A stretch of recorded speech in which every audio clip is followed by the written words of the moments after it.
Amigos televidentes, qué gusto saludarles, una excelente tarde para todos, buen apetito a quienes disfrutan de su almuerzo a esta hora, muchos almuerzos de trabajo, así que les mandamos un abrazo a cada uno de ustedes.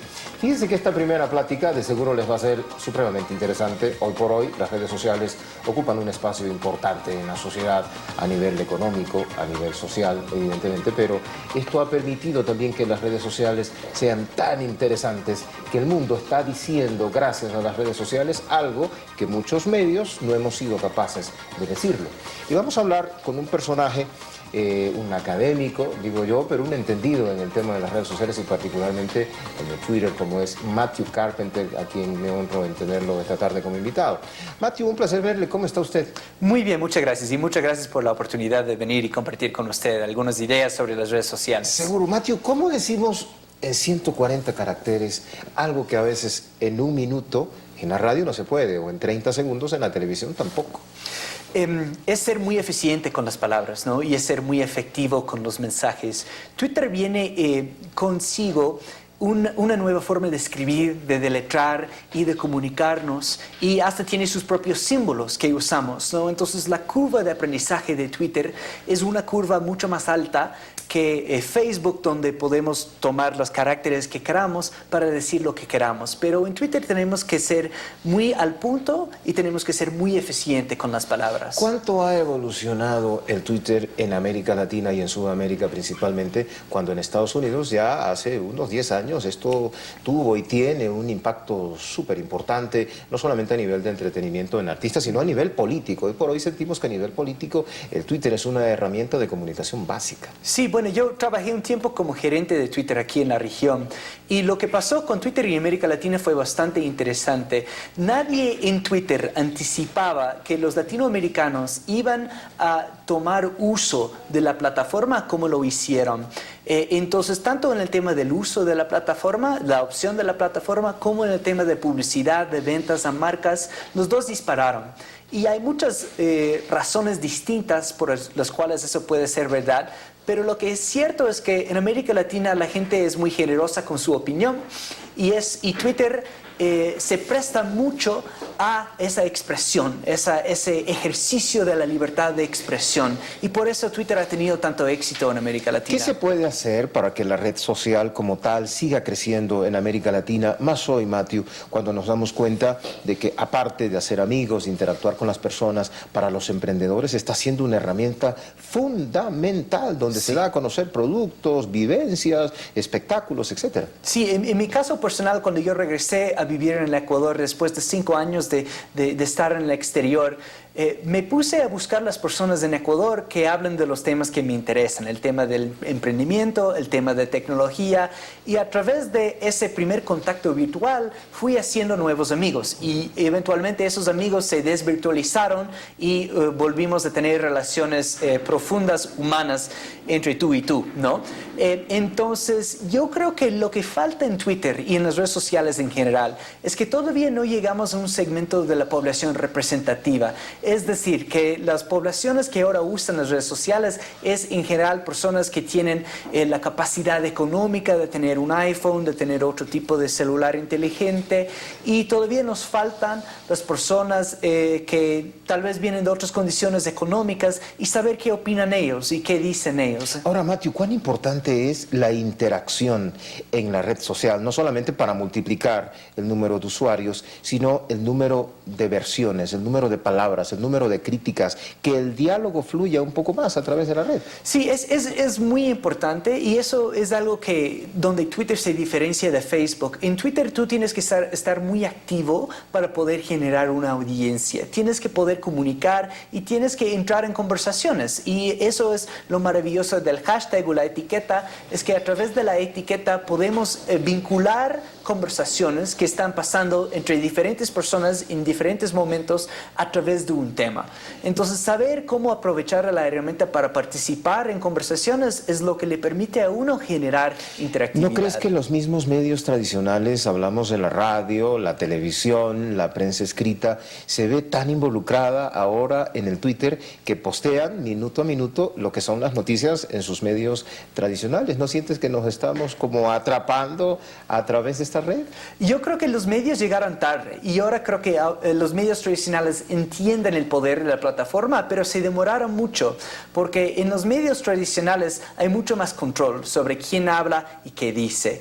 Y Twitter es al final una locura de voces. Cualquier persona puede pronunciar sobre cualquier tema, entonces parece un poco más caótico, pero por otro lado es mucho más democrático porque nosotros como usuarios decidimos a quiénes brindar nuestra atención. Para darle un ejemplo, los ecuatorianos más seguidos son el presidente de la República, la María Teresa Guerrero y Antonio Valencia, según la última vez que vi. Entonces, si ellos tienen tanto poder mediático en las redes, es porque nosotros y los ecuatorianos hemos decidido darles esa atención.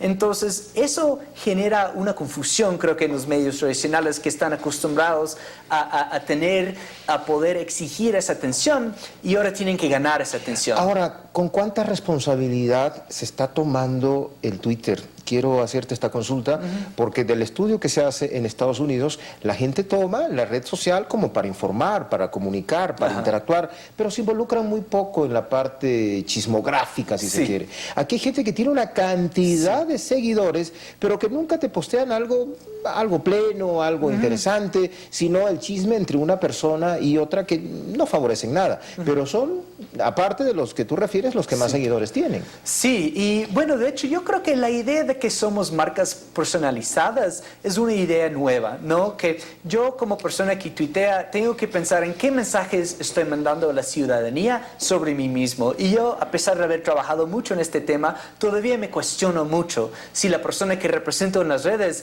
es un buen reflejo de la persona que soy. Entonces yo creo que con el tiempo, con una nueva generación de tuiteros famosos y conocidos, va a haber mucha más conciencia sobre la necesidad de construir una marca personalizada que tiene coherencia, que habla de temas específicos y que quiere reflejar una cierta energía en las redes. Ahora, Matthew, tú tienes ya unos años en el Ecuador, yo creo que ya no eres canadiense, ya eres ecuatoriano, ya te sabes un montón de palabras ecuatorianas. El haber sido gerente de empresas como Google o empresas como Twitter, te dan también un referente de cómo está América Latina y precisamente el Ecuador a nivel de las redes sociales. Siento yo que hoy por hoy los jóvenes en escuelas, en colegios, en universidades, son los que más rápido se están conectando desde allí y que al no tener, entre comillas, una voz o un voto en los medios tradicionales, por allí se expresan y lo hacen abiertamente, sin contemplaciones, pero además abreviando la vida, abreviando las palabras. ¿Eso está bien? Sí, bueno, es interesante porque estamos creando una brecha comunicacional entre dos generaciones, que es muy interesante. Por ejemplo, yo nací en un lugar bastante aislado, donde no teníamos contacto con el mundo exterior, pero mis sobrinos que tienen 12 y 13 no se acuerdan de un mundo donde no podían tuitear, no se acuerdan de un mundo donde no podían mandar un mensaje directamente al presidente del país, o no se acuerdan de un mundo donde cada casa no tenía wifi, ¿no? Entonces, ellos tienen expectativas distintas sobre el mundo y para mí es muy interesante como esta generación que en el mundo de marketing les decimos la generación Z, interactúan porque no se acuerdan de un mundo sin estos medios. Entonces sus comportamientos, sus expectativas del mundo, sus formas de preferencia de comunicación son muy distintas a las nuestras. Ahora, la reacción que puede tener la red social, el Google, el Twitter, ahora mismo es impresionante. Yo hago referencia al All You Need Is Ecuador, este comercial que salió en el Super Bowl de Estados Unidos. Fue impresionante el efecto tan mediático que yo creo que no se puede alcanzar ni siquiera en la televisión gracias a la red social. Pero le está sirviendo esta herramienta como tal a los emprendedores a comunicar, a decir ¿por qué es tan veloz, es tan mediático? Pareciera que tú publicas algo y enseguida es historia. Sí, exacto. Y lo interesante es que crea una cancha mucho más igualitaria para las marcas y para las personas. ¿Por qué crees tú que crean? Por ejemplo, digamos que yo tengo un supermercado, yo tal vez no tengo el presupuesto de un supermercado grande como hay aquí en el país, pero si yo soy más efectivo en las redes, si yo soy más creativo, yo puedo generar una audiencia aún mayor que el supermercado tradicional, que es gigantesco. Entonces, antes decíamos que el secreto de tener un buen negocio era la ubicación.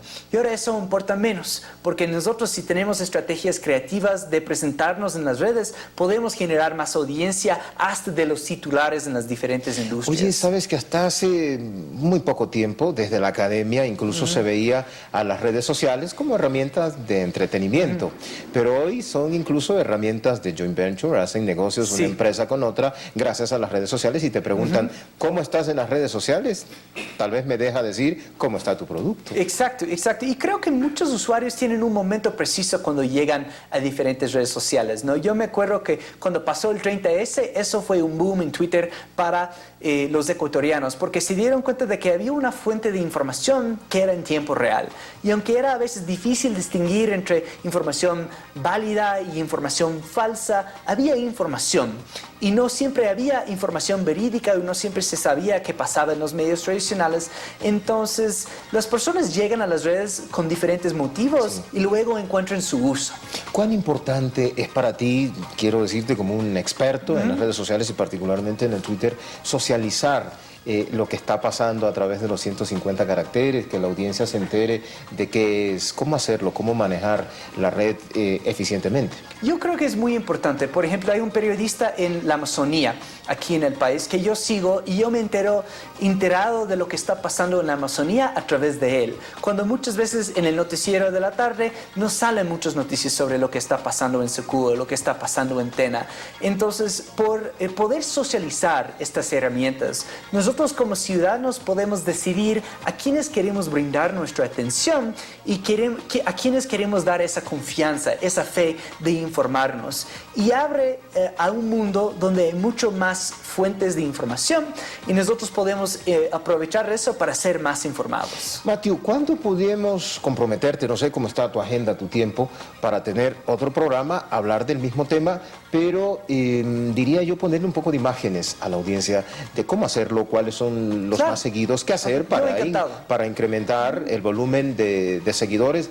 Digo yo porque ahora los mismos medios están interesados en tener más seguidores en Twitter. Sí, y además es un tema de educación, ¿no? Yo creo que la próxima generación de empleados del Ecuador van a tener que saber cómo manejar las redes sociales. Puede ser que sea parte de su trabajo o puede ser que simplemente sea necesario para cumplir bien con sus requisitos. Antes te pedían estado civil, número telefónico, ahora a más de eso te dicen tu Twitter, por favor. Claro, y cuando yo entrevisto a personas para mi trabajo, yo sí veo su cuenta en Twitter y veo su cuenta en LinkedIn para saber qué tan activos son. Y eso es una fuente de información. Qué publican y claro, todo eso, ¿no? Porque la hoja de vida me dice cuáles son tus logros, ¿no? Pero yo quiero saber, si tú me dices que eres apasionado por un tema, yo quiero realmente ver si tú has dedicado tiempo para escribir y pensar y desarrollar ideas sobre ese tema. Qué interesante. Oye, una plática de estas creo que le debemos a la audiencia, donde podamos mostrarles imágenes también, ver cómo está la red social en el Ecuador, qué cantidad de usuarios tiene Twitter en el país respecto al resto de países de América Latina y Estados Unidos, y ver si estamos interactuando verdaderamente y responsablemente también, ¿no? Yo encantado. Bueno, vamos a cuadrar una cita con Matthew Carpenter. Por hoy desafortunadamente se me acabaron los minutos con él, pero yo les ofrezco, ojalá la próxima semana lo podamos hacer. Matthew, qué gusto verte. Igualmente. Muchas gracias. Es tu casa, por favor. Televidentes, sigan con nosotros una plena plática respecto a Twitter con Matthew Carpenter, ex gerente de Google, ex gerente de Twitter, y ni les digo el resto de su hoja de vida porque realmente es para darle la venia, como siempre, cuando viene a este canal. Un abrazo, sigan con nosotros, enseguida nuestro siguiente invitado.